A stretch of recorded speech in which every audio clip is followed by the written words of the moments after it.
राजनीति में ना अक्सर कहा जाता है कि सबसे बड़े भूकंपों की पूर्व चेतावनी कभी नहीं मिलती। सही बात।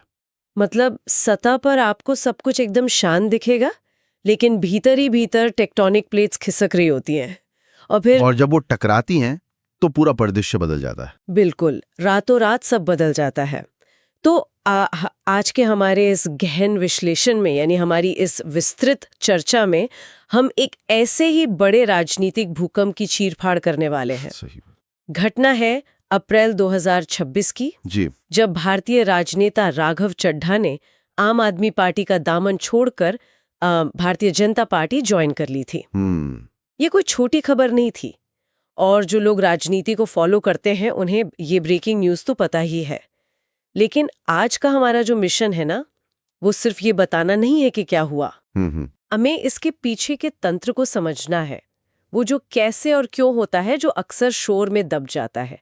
हमारे पास एक बहुत ही विस्तृत रिपोर्ट है, the defection of Raghav Chadha, AAP to BJP transition, और उससे जुड़े कानूनी विश्लेषण भी है। और इन्हीं सोर्स मटेरियल के आधार पर हम आज की चर्चा करेंगे। बिल्कुल, लेकिन चर्चा शुरू करने के पहले एक बात एकदम साफ कर देना बहुत जरूरी है। जी, निष्पक्षता वाली बात। हाँ, देखिए, क्योंकि ये एक बहुत ही संवेदनशील राजनीतिक मुद्दा है, तो सुनने वालों को हम ये स्पष्ट कर दें कि हम या किसी भी राजनीतिक विचारधारा का समर्थन या विरोध बिल्कुल नहीं कर रहे हैं। ना लेफ्ट का ना राइट का। एकदम सही, ना लेफ्ट ना राइट। हमारा काम सिर्फ और सिर्फ उपलब्ध स्रोत सामग्री में जो तथ्य दिए गए हैं उन्हें पूरी तरह निष्पक्ष होकर आपके सामने रखना है।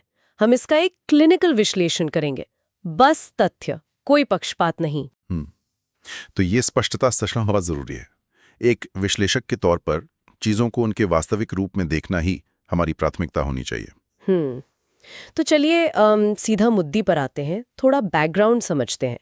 कोई भी नेता ना अचानक एक सुबह उठकर पार्टी बदलने का फैसला तो नहीं करता। अरे नहीं, बिल्कुल नहीं। इसके पीछे एक लंबी कहानी होती है। रिपोर्ट्स बताती हैं कि 2026 की शुरुआत से ही राघव चड्ढा और आम आदमी पार्टी के शीर्ष नेतृत्व के बीच मतभेद गहराने लगे थे। और राघव चड्ढा कोई आम नेता तो थे नहीं, मतलब वो पार्टी के सबसे प्रमुख चेहरों में से एक थे। बिल्कुल, एक युवा नेता जिन्हें पार्टी का भविष्य माना जाता था। लेकिन ये जो अंदरूनी मतभेद थे, ये तब पूरी तरह से बेकाबू हो गए जब उन्हें राज्यसभा में डिप्टी लीडर के पद से हटा दिया गया।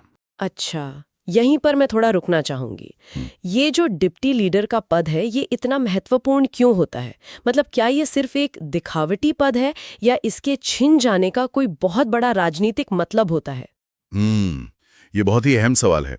देखिए, राज्यसभा में डिप्टी लीडर होना ना कोई प्रतीकात्मक पद नहीं है। ये इस बात का सीधा प्रमाण है कि पार्टी के सबसे बड़े फैसलों में आपकी भागीदारी है।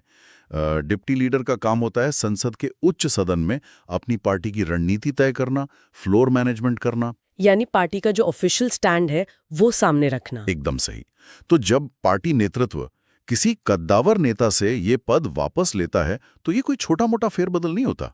ये एक तरह की सार्वजनिक घोषणा होती है कि अब वो विश्वास टूट चुका है। अगर मैं इसे एक एनालॉजी से समझाऊं तो ये बिल्कुल वैसा ही है जैसे किसी बहुत बड़ी कंपनी का कोई टॉप एग्जीक्यूटिव हो जिसने कंपनी को खड़ा करने में जान लगा दी हो।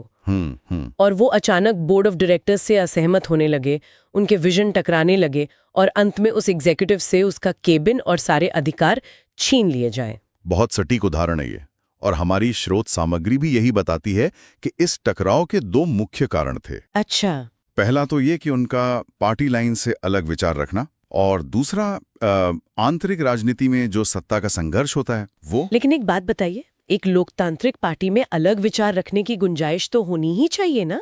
क्या पार्टी लाइन इतनी सख्त होती है कि आप थोड़ा भी अलग सोचें तो सीधा डिमोशन कर दिया जाए? सैद्धांतिक रूप से तो आप सही कह रही हैं। हर पार्टी आंतरिक लोकतंत्र की बात करती है, लेकिन प्रैक्टिकल राजनीति का तंत्र बहुत अलग होता है। कैसे? पार्टी लाइन असल में वो गोंद है जो संगठन को बांध कर रखती है। अब मान लीजिए कोई बहुत लोकप्रिय नेता है जिसकी अपनी एक अलग मास अपील है। जब वो तय लाइन से हटकर कुछ बोलता है तो नेतृत्व इसे सिर्फ विचारों का मतभेद नहीं मानता। तो क्या मानता है? वो इसे सीधे तौर पर अथॉरिटी और अनुशासन को दी गई चुनौती मानता है।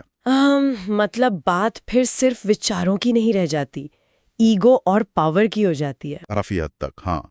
और जब ये असहमति बंद कमरों से बाहर आकर पब्लिक हो जाए तो लीडरशिप पर दबाव बन जाता है कि वो बाकी लोगों को एक कड़ा संदेश दे कि अनुशासन सबसे ऊपर है। बिल्कुल। डिप्टी लीडर के पद से हटाना